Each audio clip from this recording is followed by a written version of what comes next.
तर महाराष्ट्राच्या राजकारणामध्ये सध्या दोनच हॉट टॉपिक आहेत। एक म्हणजे ठाकरे बंधू महापालिकेच्या निवडणुकीसाठी एकत्र येणार का, आणि दुसरा म्हणजे पवार आपल्यामधला दुरावा मिटवणार का। अजित पवार शरद पवार यांच्या वाढत्या जवळीकीची गेल्या काही दिवसापासूनची चर्चा आपण सर्वजण ऐकतोय। गेल्या काही महिन्यांचा विचार केला तर या दोघांच्या भेटींनी राष्ट्रवादी काँग्रेसच्या एकत्र येण्याच्या शक्यतेला जरा जास्तच बळही दिलंय। पण याचा महाविकास आघाडीवरती नेमका कसा आणि काय परिणाम होईल, पाहूया या राजकीय खेळीचं विश्लेषण। दोन्ही पवारांमध्ये राजकीय शस्त्रसंधी होणार, दोन्ही राष्ट्रवादीमध्ये राजकीय समेट घडणार, पवार एकत्र आल्यानं महाविकास आघाडी फुटणार। दोनच दिवसांपूर्वी मुंबईत झालेल्या कार्यक्रमाची दृश्य अतिशय बोलकी आहे। राज्य सहकार चळवळीच्या एका कार्यक्रमात पवार काका पुतणे पुन्हा एकत्र आले।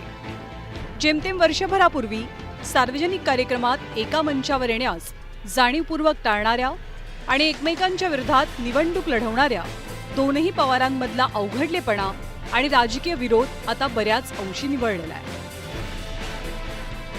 पक्षफुटीनंतरची कटुता आता गोडव्यात बदलू लागली आहे आणि ही दृश्य त्याची नांदी तर नाहीत ना, अशी चर्चा उपस्थितांमध्ये रंगली। त्यामुळे लवकरच दोनही राष्ट्रवादी एकत्र येण्याच्या चर्चांना बळ मिळू लागले। पण जसे पवार जवळ येऊ लागले तसं महाविकास आघाडीचं भविष्य काय याचीही चर्चा रंगलीय। एकीकडे दोन ठाकरेंच्या एकत्र येण्याचं जोरदार समर्थन करणारे संजय राऊत पवारांच्या जवळीकीनं मात्र फारसे खुश दिसत नाहीयेत। एकनाथ शिंदे प्रमाणे त्यांनी माझी शिवसेना खरी आणि मीच बाळासाहेब ठाकरे हे सांगितलं नाही। एकनाथ शिंदे सांगतायत, जे अजित पवार सांगतायत की मीच खरा, मी पक्षाचा बाप जन्मदाता समोर बसला आहे तुमच्या व्यासपीठावर, आणि तुम्ही म्हणताय मी राष्ट्रवादीला जन्म दिला। ही भूमिका अजित पवारांना कळत नसेल तर ते रेम्या डोक्याचे। डिसेंबर 2024 पासूनच दोनही पवारांमधलं अंतर कमी होताना महाराष्ट्रानं पाहिलंय। वाढदिवसाच्या दिवशी शुभेच्छा द्यायला दादा शरद पवारांच्या घरी पोहोचले आणि इथूनच जाहीरपणे समेटाची सुरुवात झाली। मग त्यानंतर 16 जानेवारी 2025ला बारामतीचं कृषी प्रदर्शन, 22 मार्चला वसंतदादा शुगर इन्स्टिट्यूटची बैठक, 10 एप्रिलला जय पवारांचा साखरपुडा, 13 एप्रिलला रयत शिक्षण संस्थेची बैठक, तर 21 एप्रिलला साखर संकुलातल्या भेटीनंतर पवारांच्या एकत्र येण्याच्या चर्चांना अधिकच बळ मिळत गेलं। तर मध्यंतरी सुप्रिया सुळे यांच्या विधानातनंही ऑल इज वेलचे संकेत मिळालेले। पक्षाध्यक्ष म्हणून समजा दोन्ही पक्षाच्या अध्यक्षांनी निर्णय घेतला की आपण एकत्र यायचं, तर त्याला सुप्रिया सुळेंचा विरोध असेल का? मी म्हणजे शरद पवार आणि अजित पवार असं? आता शरद पवार अजित पवार जो निर्णय घेतील तो अनेक वर्ष मी मानतच आली आहे, तर आज का नाही मानणार? मग तो एकत्र यायचा असेल तरी जो काय ते निर्णय घेतील, मी तुम्हाला म्हणलं तसं की मी एक लोकप्रतिनिधी आहे, जर तरची उत्तरं द्यायचा मला अधिकार नाही। दोन्ही राष्ट्रवादी एकत्र आल्या तर अर्थातच महायुतीचं राज्यातलं आणि एनडीएचं देशातलं बळ वाढेल। त्यामुळे युतीचे नेते दोन्ही पवारांची जवळीक पाहून सध्या बरेच रिलॅक्स दिसतात।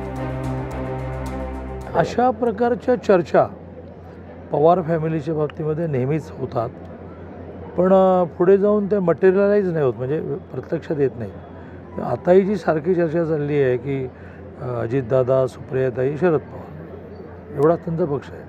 जयंत पाटील वगैरे सगळेजण हे असे लांब उभे असतात, काय तुम्ही निर्णय केला सांगा। तर ह्या 3 जण मिळून पार्टी होती, रोहित पवार वगैरे सगळे लांबच आहेत। तर या 3 जणांचं एकत्रीकरण अशी चर्चा खूप वेळ चालते, पण ती मटेरियलाइज गेल्या 2-2.5 वर्षात झाली नाही। आता एकत्रीकरणाच्या वेळी कार्यकर्त्यांच्या भूमिकेकडे दुर्लक्ष करून चालणार नाही। दोनही बाजूंचे कार्यकर्ते ओरिजिनली एकाच कुटुंबाचा भाग असले तरी गेल्या काही वर्षातल्या टीका टिप्पणीमुळे दुखावले पण जरूर आलेलं आहे। त्यामुळे समेटाबद्दल कार्यकर्त्यांचंही आपलं असं स्वतःचं मत आहे। एकत्रित जर यायचं असेल, सर्वप्रथम त्यांनी अजितदादाचं नेतृत्व स्वीकारलं पाहिजे। दुसरी गोष्ट, येत असताना ज्यांनी अजितदादावरती निवडणुकीच्या काळात व्यक्तिगत पातळीवर, मी राजकीय टीका म्हणणार नाही, व्यक्तिगत पातळीवर ज्यांनी टीका केलं त्यांनी माफी मागितलीच पाहिजे आणि मग पक्षामध्ये प्रवेश केला पाहिजे, ही आमच्या भावनात। परंतु या भावना व्यक्त करत असताना अजितदादा जो काही निर्णय घेतील तो निर्णय कार्यकर्ता म्हणून आमच्या सर्वांसाठी तो लागू असेल. राज्यात महापालिकेच्या निवडणुका तोंडावर आहेत. या निवडणुकांआधी पवार एकत्र आले तर राज्याची राजकीय समीकरणं बदलली. दोन्ही पवार एकत्र आले तर महाविकास आघाडीच्या अस्तित्वावरतीच प्रश्नचिन्ह निर्माण होईल. त्यामुळे दोनही पवारांचा हा डाव राज्याच्या राजकारणात नवा राजकीय भूकंप घडवणार का, याकडे आता सर्वांचं लक्ष लागलंय. Bureau report, news 18 Lokmat.